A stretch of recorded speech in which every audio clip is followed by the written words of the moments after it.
everybody, welcome to PBTP, Powered by the Players. Powered by the Players is an actual play podcast featuring mini-campaigns and one-shots of all your favorite PBTA games. Each campaign or one-shot will be a different Powered by Apocalypse game with a rotating cast of diverse players. Let's power up!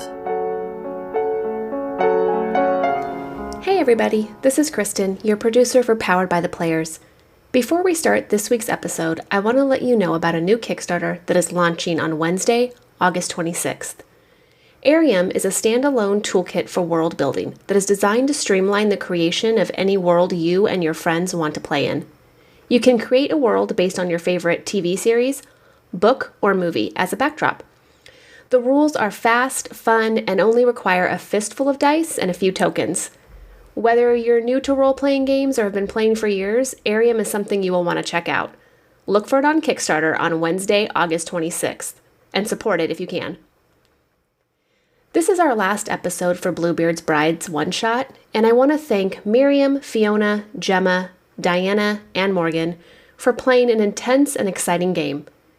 Since I did not play in this one-shot, I heard it for the first time during editing, and I was on the edge of my chair the entire time. If you're not already following Miriam, Gemma, and or Fiona on social media, check out their handles in our show notes. All three of them are involved in other projects that you should definitely be following and supporting if possible. As a reminder, Bluebeard's Bride is a horror game. This last episode in particular gets pretty intense in my opinion, so if horror is not your thing, go ahead and skip this episode and either listen to our fun and light masks campaign or give a listen to another cool actual play podcast. I recommend Monster Hour or Forever GM Pod. Both are hosted by fantastic GMs and have an incredible cast.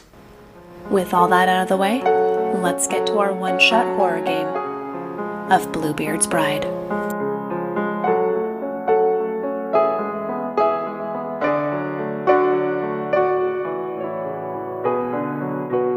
Please pass the ring. I will pass it to the Fatal. As you stand outside that door, Fatal, what ring draws your attention next? Or sorry, what key draws your attention next? Well, I kind of step away from the door and maybe up against the wall and just breathing really heavily. That was very disturbing.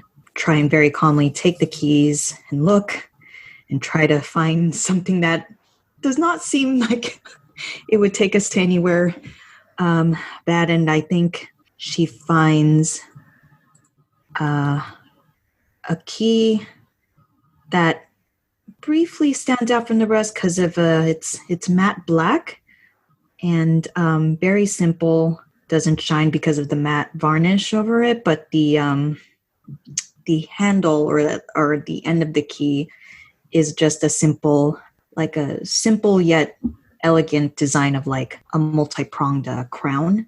Yeah, I kind of pulled that one out and let's try this one. Okay. So you go down into you're still in the south wing, so you walk along the hallways here. You're actually not too far from the bathhouse. You find a door. The door is tall and thin, upholstered in a matte black leather. The shiny black handle is shaped like a woman's hand with long, delicate fingers. Holding the hand, you open the door. The room beckons. You enter, and the door closes behind you. This large room smells of honey and sweat. The ceiling is made of ornate tin tiles painted black. The patched wooden floor is stained a deep black, and the walls are covered in a matte black leather, broken only by black iron candelabras holding black candles. Against one wall is padded cot covered in black leather, with buckles and straps at each corner. In the center of the room is a circular table made of ebony wood, with a black face holding black roses. Opposite the cot is carved a wooden chair upholstered in black velvet, sitting on a dais with four black tiled steps. In front of it is coiled a silken black rope. A robe or a rope? Rope. Oh. I walk into the center of the room and kind of take in all the darkness and intriguing color of decor compared to everywhere else, I suppose. And kind of touch the black candle. Just kind of like touch everything, like kind of tactile feeling everything. But then I definitely want to make my way to the rope. And I would like to exercise room, maybe? I don't think exercise. It's definitely a form of exercise, dear sister. I would like to investigate this mysterious rope, even though I'm pretty sure I know what it is for. Maybe. Okay. What questions do you have? Whose item is this? You look at the rope. Are you holding it? Are you touching it? Or are you just? Is it hanging or? It was just in a quilt on the ground. Okay, I think I'll go down. I'll pick it up. Yeah. Okay. As you pick it up, you feel the silken rope in your hands. It's soft, yet pliable, but because of the weaving of the rope itself, it feels like it's pretty strong. Mm-hmm. And as you just fold it over your hands and feel this, you get an idea that the musky scent of Bluebeard coming off of this rope. And then you get various other fragrance of various floral scents and like earthy scents just wafting in and out as the rope sort of just moves through your hand. Not any particular spaces on the rope itself, but you do get various scents of other scents. You get a sense of other scents. Okay. On the rope. Right. Other people scents? I mean, that's for y'all to decide. I inhale deeply and I smell him, sisters. It smells lovely, but I smell something more. Am I wrong? No, there's something else there too. Something metallic. I'm curious what memories this rope has.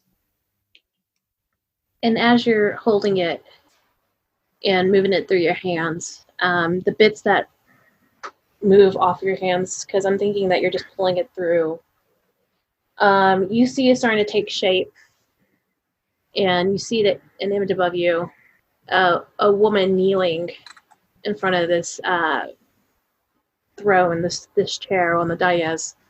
The ropes, and you see the ropes like the rope in your hand, the end where you have it, where it fell from you, goes and ties around her wrists and around her chest like a harness, and you can feel the rope sort of like tightening in your grip a bit as you can feel her tugging against it, and then you hear soft sounds of amusement. Yes, slight hint of uncertainty in that laugh. A laugh behind me? No, it's in the memory itself. So from the woman in that image. Oh, okay. Yeah. Ooh. And then as soon as you take that in, the rope falls slack once more. This sort of play is not unheard of. She seemed very new to the game. New to the game? Game? Well, I kind of put the rope back. So there is, as I can list it out just plainly, there's the black padded cot with the restraints on each corner of the bed, the wooden chair upholstered in black velvet, and there's an ebony wooden table has a black face of black roses in it. I want to go to the bed and sit near one of the end of the posters and kind of take a restraint and caress it a bit and still look around. And I want to... Would take stock be applicable here? I mean, it says in a tense situation, and I don't know if like... I don't know if this is tense as of yet, but okay. we can definitely do it if you want to. Because I was just I'm just wondering. I mean, it is dense in a different way. Yeah. Hey. Because I would have. My question is kind of like looking around on all these sexual toys in Fatal's eyes. Like, what does this place demand of her? So as you sit there, perfect, this is actually where I kind of want to lead it to. As you sit there playing with the restraints, you feel the heft of someone sitting down next to you. And you look over and you see it's a woman, probably about your age. That's just as curvy as you are, but her face is a little bit rounder. But she wears almost like a masquerade mask over her eyes. Mm-hmm. And her hair is pulled back taut into a ponytail. She's wearing pretty much nothing, but she does have some elbow-length gloves on that are like a black leather. And as you look over to her, she looks at you and she's like, she smiles a bit. Her lips painted almost like a blood red, and it's a sweet smile, almost like, amused in a way. And she's like, "So you must be the new bride." That I am. And I slowly eye her up and down. And who might you be or have been? Me. Oh, I'm just one of Bluebeard's toys, she says, just like with a giggle. And she reaches over and gently slowly reaches over to like reach out and touch your face. She's like, "I know what he wants. I know how he likes things. And I can help you. I can show you how to be a perfect little toy for him." I look at her and I take a hand and I slowly caress her back. Okay. She just smiles. I have to admit, I am experienced in these kinds of things, but I suppose it wouldn't hurt to get some advice and experience from someone who's already experienced it, I suppose. Tell me, what are Bluebeard's desires in his bride? And she just giggles and she stands up and she's like, "I'll show you." And with that, she goes to sit in the chair and crosses her legs. And she looks down at you, and her playful coyness changed to a cold, stark face where her smile drops. She's like, "Kneel before me, stool." Oh, I follow her, and I'm a bit cautious, but I'm still game. I kneel in front of her. As you kneel and you are on all fours, you feel this coldness creep up from your feet up to your legs and up your ankles, up your calves, and you look and you see that it almost looks like your legs are turning almost like the black ebony wood, like the table itself. Take a trauma. Oh shit. I think I took it too far this time, sisters. You think? Get up. I'm trying. Try harder. Oh my god. Don't be a stool pigeon. Don't.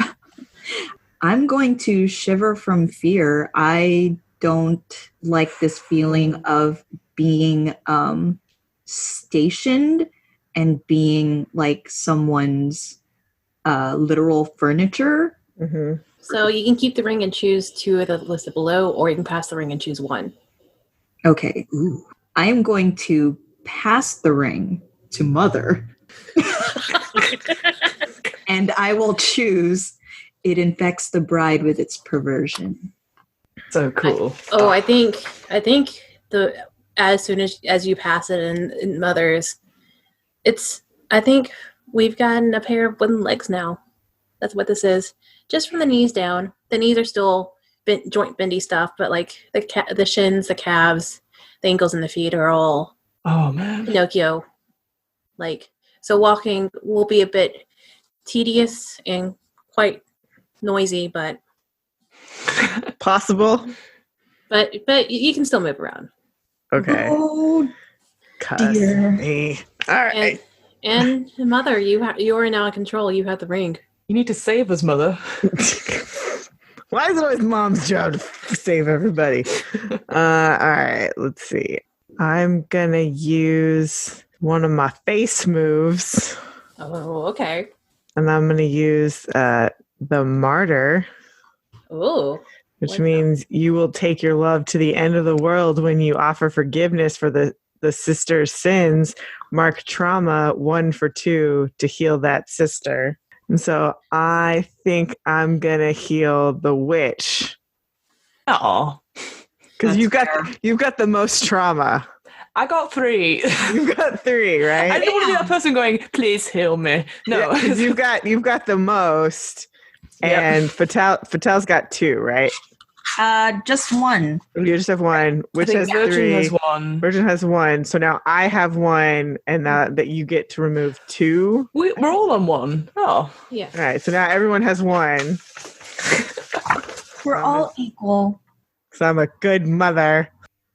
I think we gotta escape before we turn any more Pinocchio. Do you want to escape or propose the truth? I should propose a truth. And as you stand up and you look around, you see that the woman that was there, looking at you, is now just a full wood mannequin, just sitting there cross-legged, staring at you. Damn. I think perhaps this is where somebody who did not fall in line, this is where they got Pinocchio'd, and that they got turned into pie. Whatever this horror was, it clearly has been puppeted in some way by Bluebeards and what Bluebeard wants of us. Surely it is not right, sisters. I no longer believe that our husband has honorable intentions. Hooray! I'm glad somebody said it. I wasn't sure.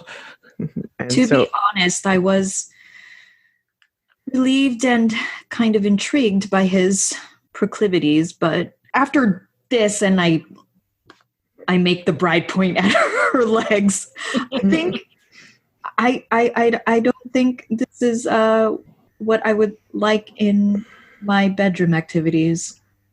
So what token do you take, and why does it represent the faithfulness or disloyalty that you choose? It's going to be disloyalty.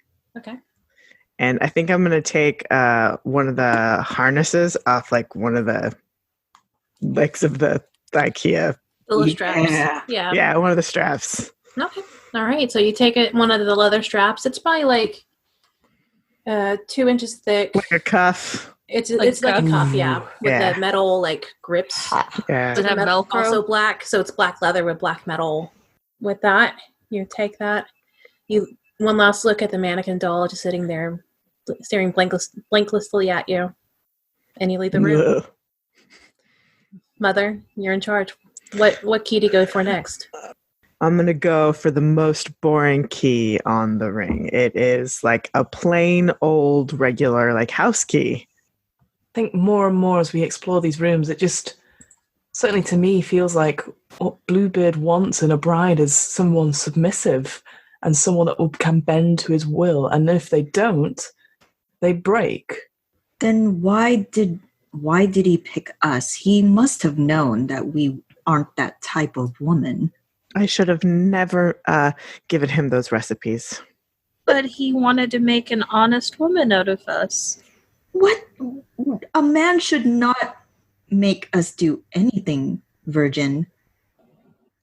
Think about this. All the people we've seen in this house, all the women, as I said before, they're the ones who have suffered because of him. Not because they've done anything wrong outright, other than go against his will. That surely is not right in any case. No, but we haven't done anything against his will yet. We've not fallen into line. Regardless if we fall into line or not, it's clear he has killed people here. The body in the kitchen is enough of that. Well, that might have been the chef. And the rest of it could just be really bad staff. But honestly, what kind of man is he that he would keep these people in his employ? I don't want to bed or be intimate with a man who doesn't know who sleeps in the same estate as him and does this. This seems there's too many coincidences. We've been to 4 rooms and they've all been horrible. But it was the servants. I mean, maybe he's really bad at seeing which servant actually reads his will correctly. I guess they only want to please him and make sure whatever is for the best of him, but He's not here. He's not the one doing it to us. It's all these servants. But who hired them? Who trained them? Who told them to do this? I don't know. So still in the south wing, you walk around and you just, this assuming silver key, is that right? Just plain silver? Brass. The brass, oh, thank you. Okay. You find a door that has a dark gray wood with a textured brass frame. The handles are recessed, and it's only after you've reached out to take hold that you realize that the opening is sculpted in the shape of a beast's mouth, and you have grasped a fang. The room beckons, you enter, and the door closes behind you. This room reeks of incense and perfume. There are 2 rows of creaky wooden beds piled with white and gray linens. Scattered among the bedclothes are the remnants of hurried dressings, ribbon, stockings, pots of coal, beaded combs. One bed is pushed further towards the wall than the others, and there is something dark staining the floor beneath it. Above each bed is an ivory plaque of the Virgin, one hand over her exposed heart, the other reaching to heaven. The closest one is missing a hand. Painted on the wall under it is a chart of the moon phases. I'm gonna take stock. What traps have been laid for the bride? Okay. As you take stock, you look and you hear the soft hum. You hear a soft hum at first, and then you hear it get a bit louder. You start hearing some sort of chanting in an unknown language. Well, that can't be good. As a maiden move, can I investigate a mysterious object? Okay, which one do you want to investigate? You had mentioned the Virgin iconography, so the one with the missing stump, perhaps? Okay. I would like to ask, what memories does this item hold? As you pick up the wooden stump and turn it over in your hands, you suddenly get an image. Actually, it's more of a you start feeling that this wooden stump, and mind you too, if you don't know how the Virgin holds her hands, it's usually just like a finger pointing to heaven. And as you're looking at it, all of a sudden you see that the finger itself becomes slick, and there's a bit of blood on it. And as you look to the bed that it was on, you see that there is a woman there, lying naked and breathing heavily. And you do see that her legs are spread and there's a bit of blood. And she's kind of in a C4 state that she finally did the thing that she needed to do. She was able to use the hand like a dildo to break her hymen. And then you hear there's more, the chanting that you've been hearing does get louder as there's images of women, 13 naked women entering the room, and they're applying coal to each other. Yeah. It's KOHL. Yeah, it's the like the way Kajal. yeah. Okay. Yeah. Cool. Eyeshadow, eye powder, Okay. Eyeliner. Yeah. What's your next question? Why did Bluebeard keep this item? You think about it and you hear and you still see this imagery going on in front of you.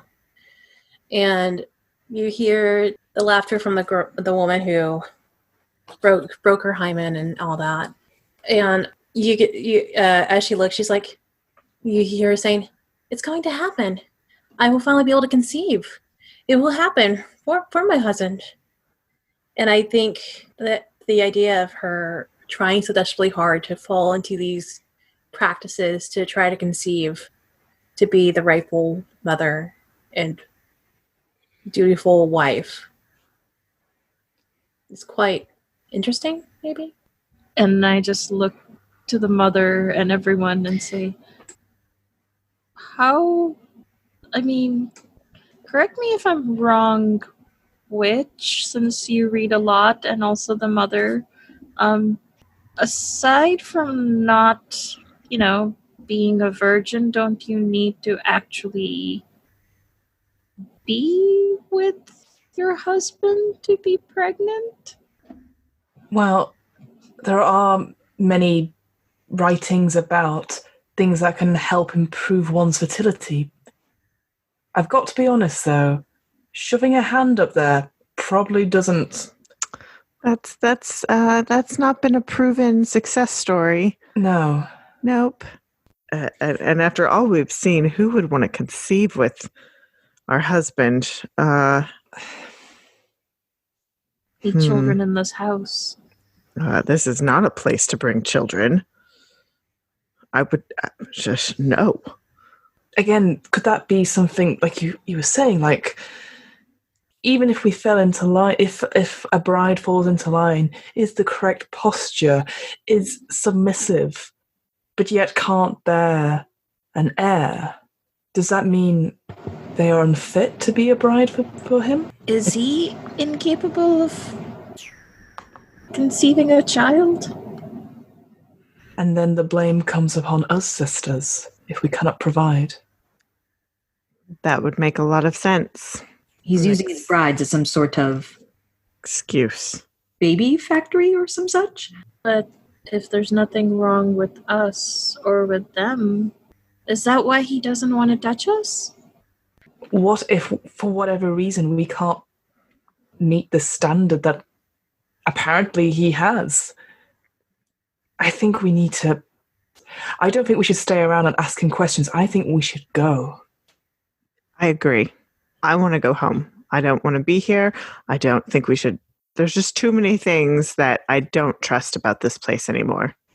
But as the Virgin said, this is all circumstantial. We've not seen anything to connect him with the memories, or we're just making assumptions here. But but it is his house. Maybe we could go home. When he comes home, and when he comes back, he can come to our house and we can have a conversation. Okay, we'll write him a lovely note. But I think even then that's out of line. We are his wife now. We have to follow the rules, and I feel like leaving unannounced or anything without him here, that could have repercussions on all of us, sisters. Oh no, what if we put our family in trouble? I fear we already have. But not only that, who's to say we won't be the last? We need evidence. We've got... What have we got? A fucking pie? But that pie has a body part in it, most likely. So that's not something. But it still doesn't prove the fact that it was him who did it. Okay, our legs are wooden now. There's also that. I almost forgot about that. Also, you have a burn in your hand. You're missing some hair. It's been a day, and this is what has happened to us. You got some scratches in your back. Oh, come on. That is true. You know what the outside is going to say. They're going to blame it on us and our clumsiness or whatever nonsense they think. Or true. the staff. At the most, they're going to say the staff did it. Never going to be Bluebeard. True. We need hard evidence that it's him. And I think the only way to do that is to keep exploring. Okay, so I guess we're going to leave the room. Are you going to escape, or are you going to go take a token of disloyalty or loyalty? Well, I think loyalty is out of the window now. So, just to let you know, if you do propose the truth and it's you take a token of disloyalty, that moves us on to our next part of the game. Mm-hmm. Because you Okay. filled out that track. So that will move us into the last arc of the game. Okay. So if we do that, just let you know. Well, I think we've decided we want to try to prove that it's his fault. So I think Okay. that's okay. Does Okay. everybody agree with that? Yeah. Okay. I think we're ready. All I right. think we're ready. Propose. So you want to propose the truth for this room? Yes. Detail what you think happened in the room, to whom and why. I'm going to pass this one to the others. I think that was one of the brides who, somewhat straightforward of trying to produce an heir and trying to produce an heir without actually doing the deed. And it seems to be more about putting the blame on themselves rather than it takes two to tango. All right. Sort of driving them into sort of madness and trying Yeah. untested means, putting their health at risk and their sanity at risk. Yeah, What token do you take that supports your decision? the stump. Yep. Yeah. All right. So you take the hand of the Virgin Mary and you put it in your pocket. Mhm. Yep. And that's the token of disloyalty, I'm guessing. Is that right? Yep. Yeah. So as you take the token and you stick it in your pocket, the images disappear and it's just a quiet room now. You step out of the room and you stand in the hallway. And to let you know, this will take us to the last bit, which is, because one of the tracks was filled, will take us to the final room. You had traveled these dark halls in search of the truth most divisive. Each room provided you with all the evidence you desire to make that one fateful choice. Now you stand before the forbidden final room and you must decide. So since you filled up the disloyalty track, do you go into the room or do you escape? Can't let this happen to any other brides. Yeah. I'm good with presenting to the town. I It's just not- don't think they'll believe us, that's all. We should still try. Hopefully they'll listen to reason. At least start an investigation or something. We're a respectable woman. They have no reason not to believe that we're speaking the truth. All right. So as you stand in front of this forbidden door with the key in hand, as you're looking at the door, you decide just to turn away and just run out. You run down the hallways. You go down various staircases. You eventually find the main entryway where you started, and you find that the big double doors, and you leave out into the outside. You leave out of the gardens and the front fountain and the front entryway of the palace itself, out into the grass and towards town, ready to present your evidence. I get to ask you questions now in regards to what happened. Oh, And I will ask each person a question. Everybody at least answer one question each, just so we don't have multiple. So whoever wants to answer, I'm actually just going to go in order, and then we'll choose whoever wants to choose the last one, because there's 5. Okay. Yeah. So Fatal, the first question, since you're first on the list. What did the town do to rid themselves of the bride's disloyal ravings? I think some of the brides, or at least Fatal's aspects of her like past affairs kind of take into place, like all the little flirtations and like half-truths they've said to her suitors, kind of bite them in the butt, and just like, oh, she'll say anything to get what she wants. This is just part of a ploy. It's not enough that she already has like a fancy schmancy husband now. Yeah, like just rumors like that. And it kind of starts from those past suitors and kind of just starts spreading around the town, I think. And that kind of starts their dismissal of what we've been saying. How do they rid themselves of what do they do with the bride? Is that still my question? Yeah, it's basically the question is, what did the town do to rid themselves of the bride's disloyal raving? So it could be your suitors being like dismissing it, but how do they rid themselves? Do they just like wave you off and push you away, or do they lock you up? Like, like would shunning count? yeah, shunning definitely counts. They shun you out of town. Yeah, if I try to go to any public spaces, I mean, there's this maybe side glance, but other than that, it's almost like we're not there. Okay. Yeah, you were shunned from town. Who's next on the list? Mother, is that right? Yep. How did Bluebeard blackmail the Brides family into silence? I think as part of our courting, he had probably promised some sort of business dealings with our family.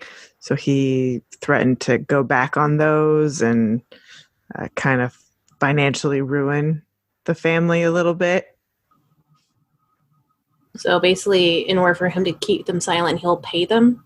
Oh, Yeah, okay. kind of paid them off. Okay. Virgin. Mm-hmm. What loving gift does Bluebeard send the bride for their wedding anniversary? So it's a very lavish and inlaid, like with gold and silver filigree, a small hand mirror, but at the back of the mirror, almost like a hologram, there's a picture of Bluebeard. There's a sort of a thing of Bluebeard and a little note that says something on the lines of so you can see what I behold and love the most, because then in his eyes, holographic eyes, I see myself. Ooh, yeah. That's pretty full circle. Ugh. Yeah. Also super creepy because he's staring at me all the time. Mm-hmm. Always looking at you. Yeah. He keeps an eye on you. Sometimes they even move when I sort of look out of. Ugh. Hate that. Okay. What new room in Bluebeard's house haunts the bride's dreams every night? I think because of the sort of pursuit for knowledge and for the pursuit of something, some sort of concrete evidence or some sort of like a sort of pursuit of getting something that's unattainable and possibly forbidden. I like the idea that it's, if you imagine like you enter the room and it's like a grove of trees that seem to go on, stretch for miles and miles, and you sort of look behind and it's a little bit like Nightmare Before Christmas, the doors into the tree itself. And around all these trees, on some of the branches and stuff, there are books, amazing tomes full of amazing writings that contain secrets to the universe or secrets to how to better oneself, how to help others, how to solve crises like poverty, war, famine, but they're all out of reach. And just knowing that if I try and scramble up these branches, I'll just cut myself and injure myself more and not be able to reach any of that juicy knowledge that's hanging above. And this is for anyone who wants to answer, y'all can work together since it's the last question and all y'all at least answered once. How does the bride make herself at home in this perfect new room? I was going to say in denial. Yeah, I think, forever trying desperately to get this one is never comfortable. Maybe sees another tree, go, I'll try that one. Maybe if I can get up that one, I can jump to another and I can get this knowledge. It almost becomes like a crazed obsession until it just becomes a part of this room. There is just somebody in there, maybe out of sight, forever scratching and making these horrible noises and possibly screaming to get at these books. And searching for a river. Patel, Mother, do you have any more additions to this? It's like a prison, but it's their prison. So to a degree, it's like they're familiar with it. So there's a degree of safety to them there. Any last things, Patel? No, I mean, I was just thinking of like what I think it was it the witch who was saying there's always like a shadow light or some sort of presence always just trying to reach. And I just kind of think maybe there's also like a voice that would also go like, I can almost reach it. I can almost reach it. Bluebeard's bride is Fiona as the witch, Miriam as the virgin, Gemma as the fatale, Diana as the mother, and Morgan as the groundskeeper.